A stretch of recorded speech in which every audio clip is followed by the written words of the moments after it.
Happy Homebrew Wednesday, everybody. It's Vinny here, Vinny's Homebrew Emporium, and I just bottled my barley wine, which you saw me once cocking up and then once getting right. So it's here. It's still a wee bit cloudy, but the yeast I used is the West Yorkshire Ale yeast, and it does tend to sort of stick around a bit. So I think this will clear up. And it smells and tastes pretty good, to be fair. It is 9.5%, and it finished at 10.008, so it's pretty dry for a barley wine. But obviously, at the moment, it's still got that ABV hit, but it seems pretty smooth. So hopefully, it'll condition out over time. So I've got 17 bottles of that, various bottles. I had a bit of a panic on this morning. I didn't have many bottles in the shop, so I got an arrangement of all sorts of different things, but in different sizes as well, so we've managed to get bottles, so that's good. So, what I'm just about to do, purpose of demonstration,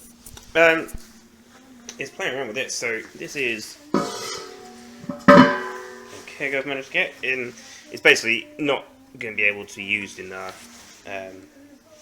New Zealand. It's got G-type coupler, which is just not used over here. So these have, I think they used to send across some beer awards or something, so that they're not used to anyone. But for me, I'm going to take out this and hopefully use them for fermenting and possibly for sour beer stuff as well. So being stainless, they're a bit easier to clean and to manage. So what I'll do is get set up and then hopefully show you how to take the middle bit out. So here we go.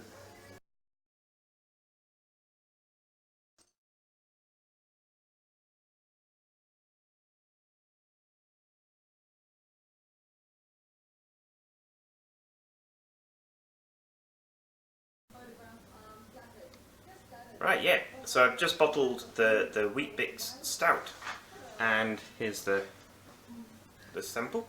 And it's beautiful. It's really nice, real smooth. Huge body on it. It smells great. Can't wait for it to carb up, to be honest. It tastes really good. And the final gravity is 1020, which is about what I probably thought. The Newcastle dark yeast is the least attenuating of the Mangrove Jacks dark, the ale strains. So it's about where I thought, and which means the 11 litres I put into the other carboy with the Brett should go well. So this beautiful looking thing, this is the starter wort, I guess, from the Allagash dregs that I've grown up. So what I've done is, I'll probably show you actually, you're on top of the fridge at the moment, so come with me. So we've got, this is now I've got to label it, because this is the old label from the previous one, but so I've topped it right up, so it was probably topped up to about here with the wort, and then, well, with the beer, the dark beer, and now I've just topped it up to here with the Allagash dreg, so that was in here. And you can see now it's right down the bottom. So what I did, I decanted off that, as you can see what's in the other thing, to about here. Then give this a good old swirl, and then topped this up. So there should be plenty of yeast that's gone in there. The good thing as well, you can see I've got a bit left, so I can make some starter wort up and reculture that back up, which is great. So I can keep the dregs going, because to be fair, this was just DME. I think it's just boiled DME, cooled and put on there, but it's got a light funky nose and quite nicely acidic. To be honest, considering it's just starter wort, it tastes really good, which bodes well for the stout. So, I mean, the stout has more IBUs. I think I aimed at about 20-25. So that will probably cut down the tartness a wee bit. So I'm not entirely sure what's in the Allagash dregs. Hopefully there may be some PDO in there which help drop it out further, but who knows. But we'll wait and see. We'll leave that in there now for 6 months, see what happens with it, and see how much more it ferments out, and see where we get to. But I tried the Flemish Stout from Townsend's last night, which is a lightly sort of bretted stout, which was nice. I think it probably just needed a wee bit more of both the sourness and the bretting, but still a real nice beer. So if I can get anywhere near that, I mean the base beer seems to be really good, and it's not overpowering. It's not astringent, which can sometimes happen with the dark malts. So we hit that nicely with using the Carafa and the roasted wheat. So we're in a good spot, I think. Yeah. So I look forward to trying that in however long it takes to ferment out. So that's great. Rightio, so today I'm brewing a red IPA. This is my one. It's a test batch for a commercial beer, and so you get to see, I guess, like I said, you'll get to see sort of the early test batching parts of some of these beers. And two, it's for our homebrew comp. So let's have my A game on for both reasons. Having said that, I oversparged by a litre. So at the moment I'm just boiling it down a wee bit. I haven't added my first hop addition. It's a red IPA. I don't know if I said that, but so I did this same malt bill for the SJ Pour last year for my beer Angry Sky, which placed fourth, which I've since rebrewed twice, I think, with different hop combinations, but this time I'm using New Zealand hops. One, because the competition, we need New Zealand hops, but two, mainly because I've got more access to those than I do American or anything else around the world. So when I'm looking at commercial batches, I've got to sort of have that one eye on that too. So I'd love to do the same again with the Amarillo and El Dorado that I did last year. But maybe once the hop harvest is done in America, I'll get some contracted. But for now, 90. The grain bill is 9% Shepherd's Delight, and the rest is the American ale malt. So it's a bit of a change up from last time I used the regular ale malt from Gladfield.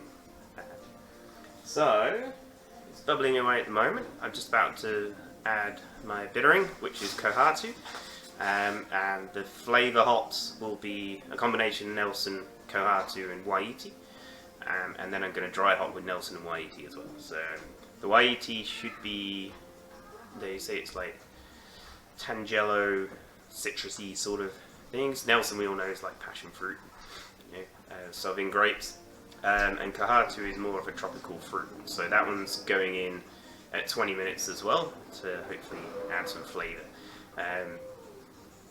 So yeah, just trying to figure out timings and all that with the amount of bitterness we get at the brewery, because it stays at about 98 degrees for about an hour after knockout, so after flame out. So you're going to pick up some extra bitterness from that, and yeah, I'm just trying to work out what's the best thing to do to keep the flavours going and what have you. So I'm going to go on with this, and I'll catch you in a bit.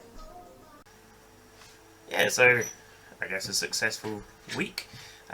Bottled a couple of beers up and set some others on their way. So I'm really quite looking forward to the stout, see how that goes. And the red IPA is just slowing down fermentation now. It got going in about a day, which is good lag time there, and seems to be fermenting away nicely. The colour looks good. So we'll leave today with a beer tasting. So thanks to Rookie Brew, Zane from Rookie Brew. This is his Wild Brown Ale. So give it a go and see what we got. So do this.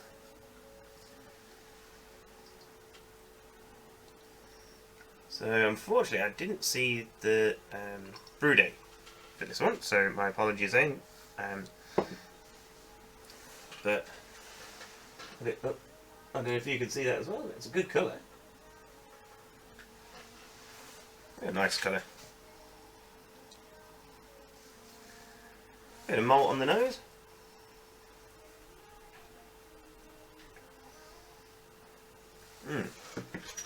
Quite a caramelly sort of taste in the middle.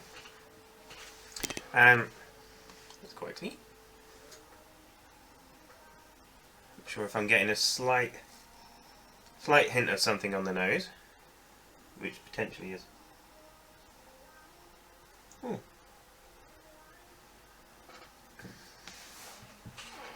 Yeah, interesting. Considering it's potentially a wild yeast that are in there, it's quite clean.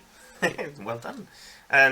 Although I was listening to a podcast the other day talking about how there's many different strains of Brett and wild yeasts, and some of those Brett carrot ones can be quite clean. So hang on, back in a minute.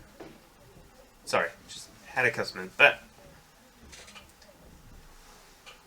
yeah. So interesting. They were talking about Brett strains and what have you, but there can be some very clean Brett strains, which is quite interesting because it has, whilst Brett can give off its own funk and flavours and stuff, you can get a really clean Brett, which is what they're trying to isolate. Brett's really good at holding on and scavenging oxygen, so it will make hoppier beers last longer. So it's interesting to hear and see what carries on with that. But yeah, it's a good looking beer.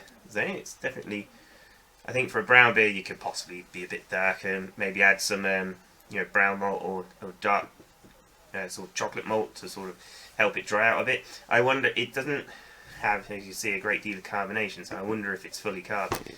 I thought it was ready to go, but it just seems a little flat, which potentially is increasing the sweetness of the beer.